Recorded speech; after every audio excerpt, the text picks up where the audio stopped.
The Los Angeles District Attorney opposes resentencing for the Menendez brothers. He explains why, coming up. Drop, cover, and hold on. Earthquakes are jolting the Los Angeles area. Plus, Columbia University faces a $400 million cut in federal funding. We'll have a reaction.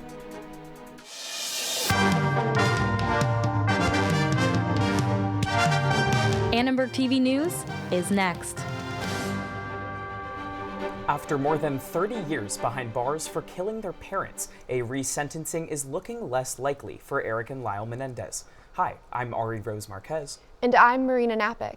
LA District Attorney Nathan Hochman says the brothers should not get out of jail. Had Eric not confessed to his therapist, Dr. Oziel, months later, and that confession been taped, and that confession's tape been turned over to the police, they would have maintained it wasn't us. DA Hochman does not support the resentencing of the Menendez brothers because of what he says are the brothers' repeated lies.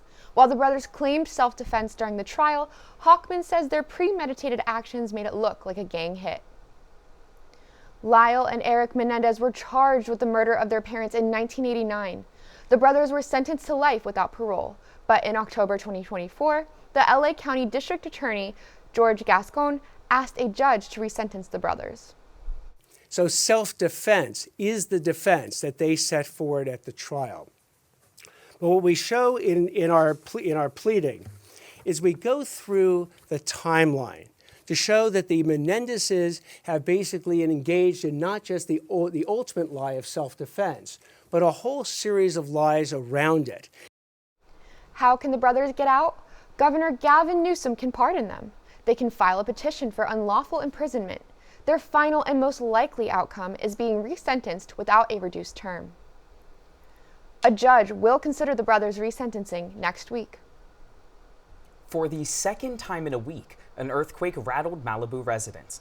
The 3.3 magnitude tremor just before 2:30 this morning has left already weary locals on edge, but experts say these shakers won't necessarily lead to stronger quakes.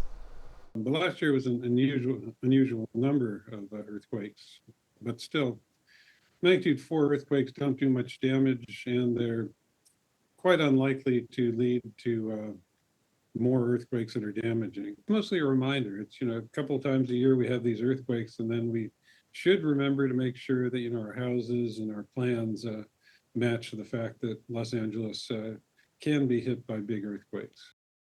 Here's a better look at where the quake was this morning. It was centered about 7 miles north of Malibu, and students say they felt the rumble here on campus. It felt like the whole building was shaking, and then it stopped. It was very short, but I definitely felt it. I was at the University Religious Center studying with my friend, and it was shaking, and we were like, wait, what was that? So we looked it up, and there was a 4.5, I think, magnitude earthquake. Yeah, it's kind of a new feeling. I never had to worry about earthquakes. We usually only have tornadoes, so it was different. It was a bit different. And it's kind of shorter, too. It's only like 5 seconds, and nothing happened. So it was kind of like, oh, it's kind of fun feeling it move around. According to the LA Times, there have been a significant number of moderate earthquakes since 2024. A University of Pittsburgh student disappeared last week on her spring break trip to the Dominican Republic. Sudiksha Konaki reportedly vanished after a late-night beach visit with friends. Dominican law enforcement has been searching by water, land, and air for Konaki. Investigators believe Konaki may have drowned, but her father believes she may have been a victim of foul play. Her disappearance has some students thinking about how to stay safe on spring break. I try to plan ahead and make sure I'm there early, make sure I have a plan. I'll use the United app and check my bags ahead. I always carry pepper spray with me, and I keep all my bags air tagged and stuff. Yeah, staying in a group and sharing location with my friends. Yeah, pretty much the same. Yeah. I'm going to Hawaii, so definitely I'll stick with my friend group that I'm going with, and I'll make sure not to interact with anyone who looks suspicious or could pose any danger to me. Here are some additional ways students can stay safe. While traveling, use the buddy system and always let someone know where you are. Make sure you're carrying some cash and your phone. Stay hydrated and drink responsibly. USC's spring break is next week. The university is urging students to stay vigilant while having fun. The Trump administration canceled $400 million in federal funding to Columbia University for the school's response to protests about the Israel-Hamas war.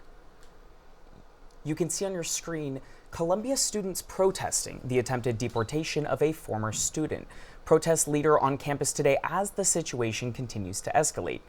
The Trump administration argues the school failed to protect Jewish students. The canceled funding and students' arrest is forcing schools like USC to reckon with the question, are we next?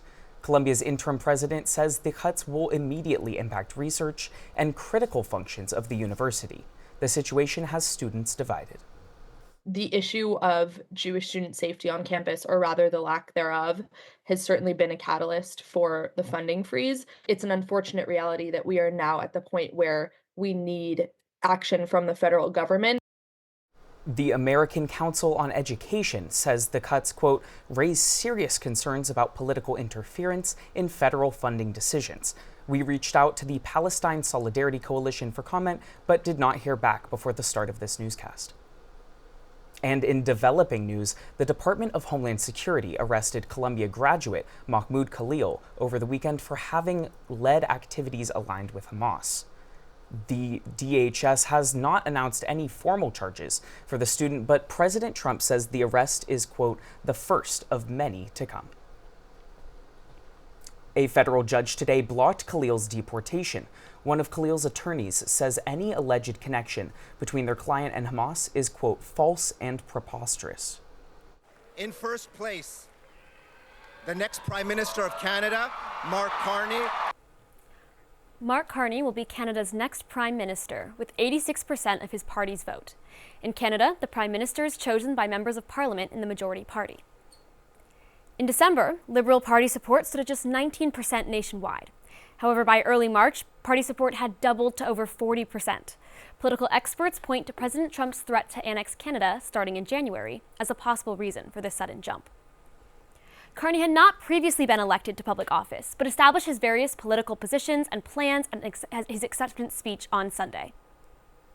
I think there has been a lot of unnecessarily drama that has been created in the last 3 days, and I don't think it's going anytime soon. I just fear that it will be long-lasting and will drive price levels in this country upwards in the month and in the years to come. I think that face change will eventually be able to bring Canadians a new sense of unity.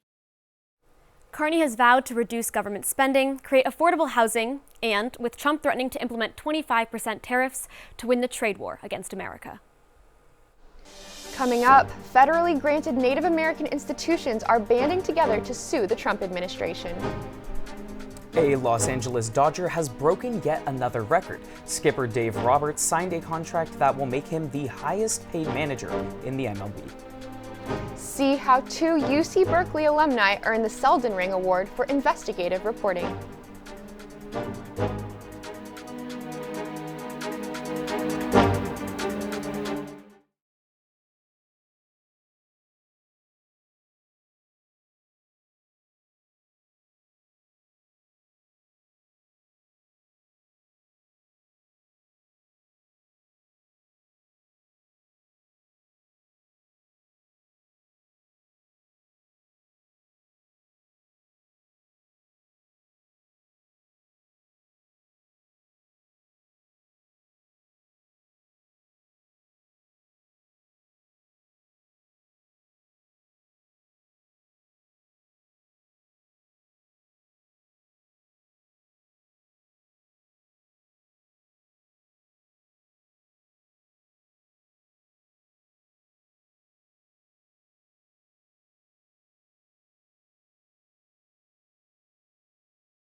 Native American tribes and students say drastic federal budget and staffing cuts have left their schools struggling. The coalition is fighting back and suing the Trump administration. In a statement to the New York Times, the lieutenant governor of the Cheyenne and Arapaho tribes said despite having a treaty to provide educational opportunities, the federal government has long failed to offer adequate services. It's, I would say it's a blow to the Native American community, but we have also been through so much worse and have continually seen that. So it's just a reminder to us that we can fight this and that we are resilient. Several nonprofit organizations have stepped up to fund some staffing on a temporary basis. The Bureau of Indian Affairs says it will not comment on pending litigation.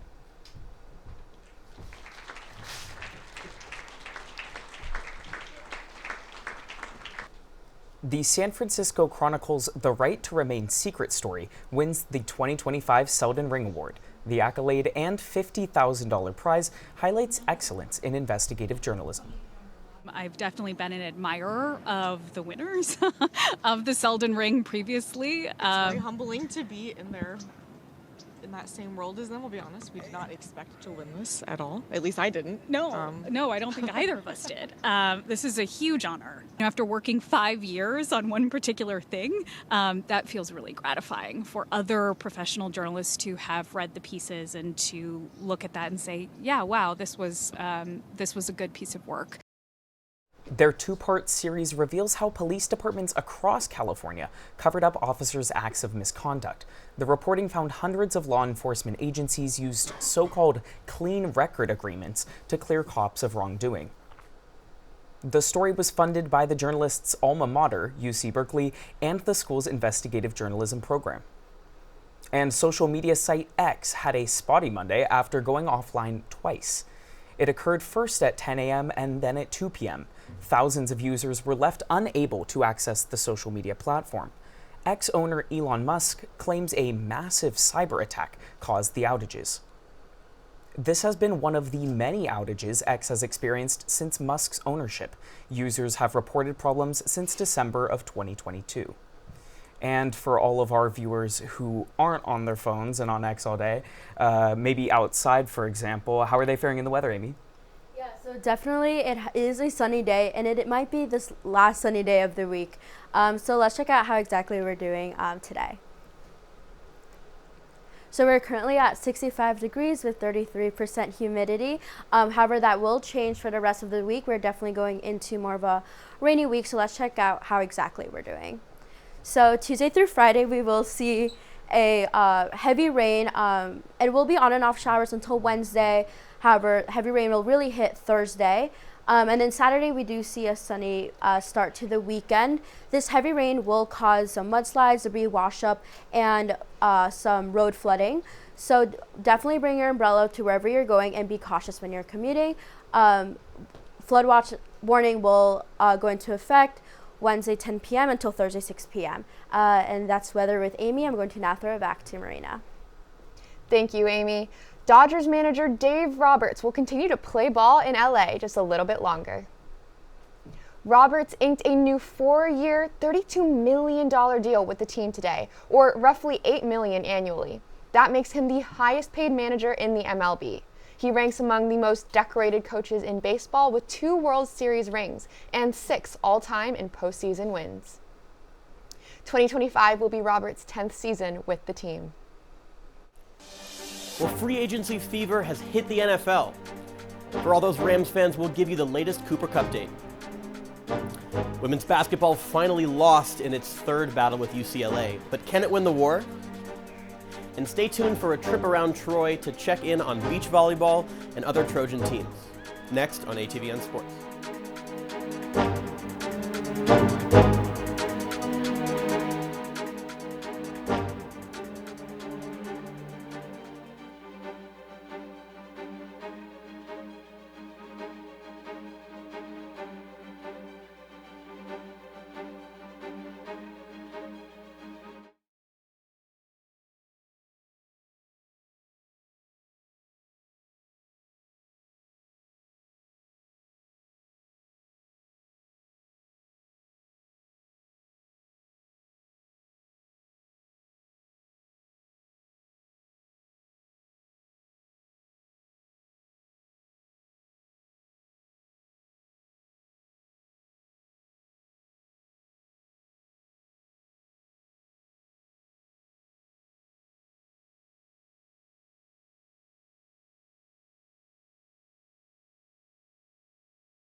Welcome back to ATVN Sports. I'm Mia Nunez. And I'm Ben Cohen. It's been a busy week for USC athletics. We'll catch you up from the arena to La Arena. Men's basketball ended its regular season with a blowout loss to they who shall not be named. The Trojans won just 2 of 7 to close out the season, but snuck into the Big Ten tournament where they'll face Rutgers on Wednesday. Struggles continued on the diamond, where baseball's losing streak has reached 5. USC was swept by number 10 Oregon this weekend, but maintains a 9-6 record after a hot start. And USC has fared better in the pool, where women's water polo has lost just 1 game this season. The second-ranked Trojans beat number 15 Indiana on Saturday and are 19-1, with the lone loss coming to top-ranked Stanford. Number 3 beach volleyball kept up in the good vibes in the sun this weekend, avenging a February loss against number 5 Stanford. And elsewhere in Troy, number 5 men's volleyball has won 4 in a row, and women's lacrosse still hasn't lost since the first game of the season. Collectively, the Trojans went 12-6 this weekend. Revenge is sweet for UCLA, especially with a championship at the end of the road. The Bruins with their first Big Ten tournament championship. USC women's basketball suffered a heartbreaking loss to UCLA in the finals of the Big Ten tournament championship. From the jump, it was a head-to-head battle between the rivals until the Trojans went on a 9-0 run to end the first half. It seemed like they were going to be the champs until UCLA cut the lead to 2 at the end of the third quarter. UCLA ran away with the lead in the fourth quarter behind Lauren Betts' dominant defensive performance and USC's inability to score at all. UCLA won 72-67. Looking ahead to the NCAA tournament, I'm predicting USC will be the number 1 seed along with UCLA, South Carolina, and Texas. While USC will keep a number 1 seed, they need to focus on watching out for the sleeper teams. Head coach Lindsey Gottlieb talked about the close games in the Big Ten tournament against Indiana and Michigan. Both teams pose problems because they're good. Those are NCAA tournament teams, second round games for us, maybe Sweet 16 type games. So I thought it pushed us. And like everybody else, we'll continue to use this weekend to get better. We don't want to shy away from a fight in the competition, but obviously we want to be as sharp as possible going into the NCAA tournament. The Trojans will learn their path to the first NCAA tournament championship since 1984 on Sunday. Looking toward the future, it was announced today that USC will take on the other SC, the South Carolina Gamecocks, in a 2-game series starting at Crypto Arena. Ben, this is great news for USC coming in November, but what about now? How are you feeling about March?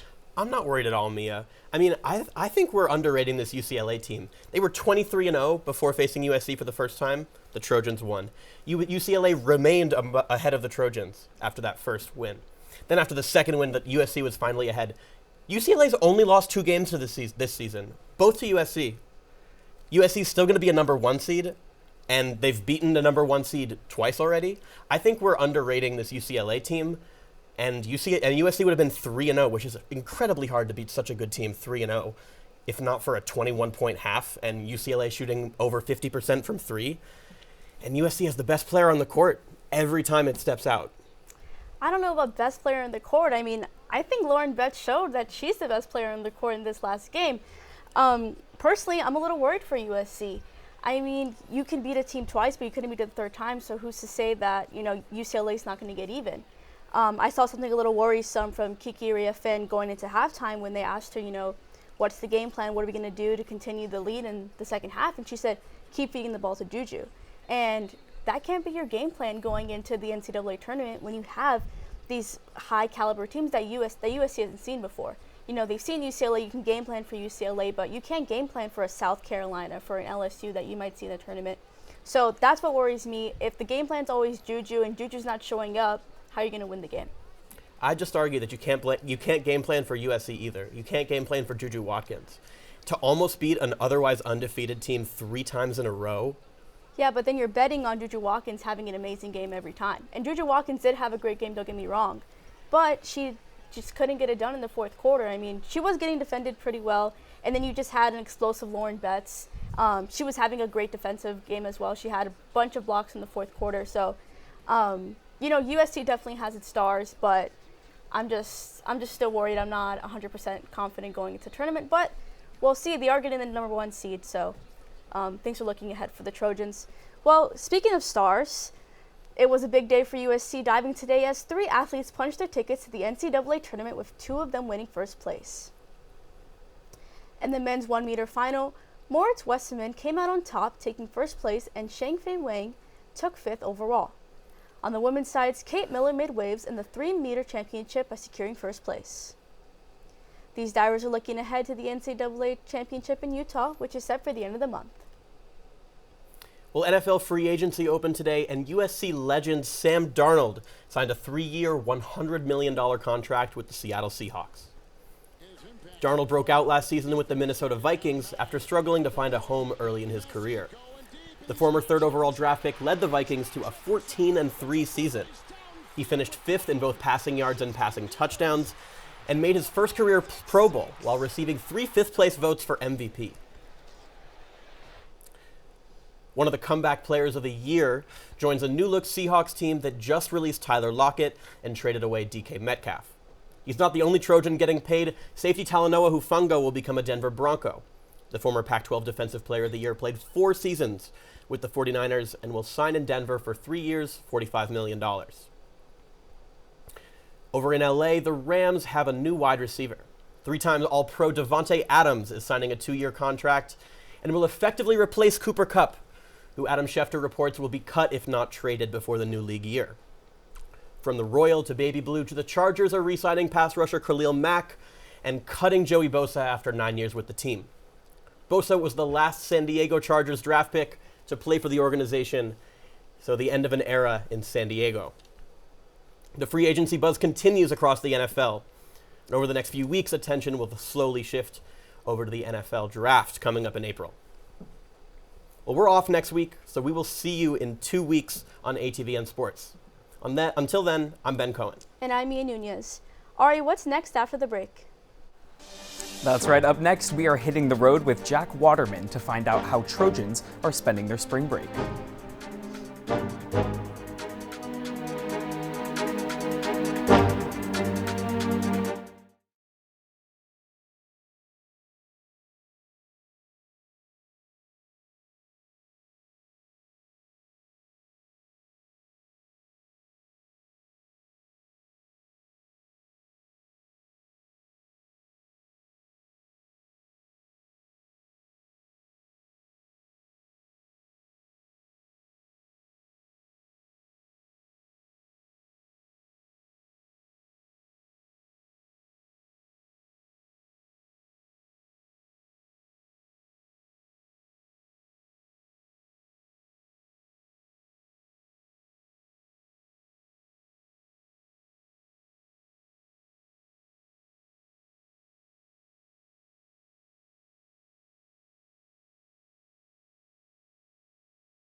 Our very own Jack Waterman is back this week to talk to us about spring break. He's live in Hahn Plaza, where he's once again hit the road. Jack? Thanks, Marina. Yeah, behind me here in Hahn Plaza, students are finishing up their last Monday before spring break. Now, it's already week 9 of classes here, so students are pretty much ready for that much-deserved break. But what can spring break do for students besides maybe just a new tan? I sat down with Melanie Robichaux. She's the president of the Happy Hour, a USC mental health organization, to talk more about the importance of taking some time off. I think it's important to just really reflect on your semester and, you know yourself best. If that means, you're going for a run or going for a walk, or, going out and partying, whatever really works best for every individual. This is going to be a good opportunity for people to find the balance that they maybe didn't have the first half of spring semester. Yeah, well, it sounds like spring break may be more for students than just a week off from school, but what are students actually getting up to next week? Let's hit the road to find out. Come on. Hey, y'all, sorry, we're live with Idelburg Media. What are y'all doing for spring break? Chicago to this guy right here. Chicago? Yeah, big man. You live in Chicago? Yeah. What are y'all getting up to in Chicago? Good stuff, good stuff. Good, some fun stuff. Do y'all prefer? Show me around. He's gonna show you around. Yeah. What's your favorite spot in Chicago? Oak Brook, Illinois. Oak Brook, Illinois. All right. Are y'all more of like the relaxing type? You like to get up to activities for spring break? Relaxing activities. You know what I mean? Like nothing crazy, just relaxed activities. Relaxed activities. I like that. Well, y'all have some fun. I appreciate it. Appreciate it. Y'all have a good one. All right, come on, let's go. Let's see who we got. Come on. Everyone's on their way places. Excuse me, I got a question for you. Always got class. Spring break's coming up. All right, that's okay. I get it. Good student, though, for spring break. Excuse me, hi. We're live with Idelburg TV News. What are you doing for spring break? Going to Orlando. Going to Orlando. What are you doing in Orlando? Disneyland. Disneyland. Perfect answer. All right, come on. Hi, excuse me. We're live with Idelburg TV News. No time. Okay. Gotta get moving. Who else? We'll get one more. Come on over here. He's on the phone. Oh, come on. Hi, y'all. Excuse me. We're live with Idelburg TV News. Are y'all doing anything fun for spring break? GDC. What is that? Game. Oh, so you're putting in the work over spring break, too? Yeah. What are y'all going to do there? I don't know. I'm just there with going there. You're just going for fun? Yeah. Well, that sounds awesome. Do you prefer to, like, relax over spring break or work? Relax. Any fun activities y'all are going to do? I don't know yet. Y'all going to plan something out? All right. Have a good one.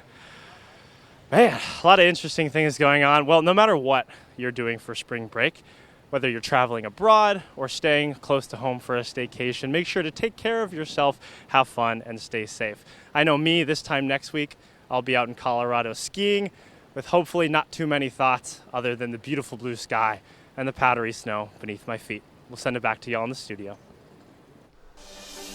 Thank you for watching Idelburg TV News. From everyone at Idelburg Media, I'm Rose-Marquez. And I'm Marina Knapik. For more coverage, don't forget to subscribe to our channel and turn on notifications so you never miss an episode. We'll see you next time. Good night.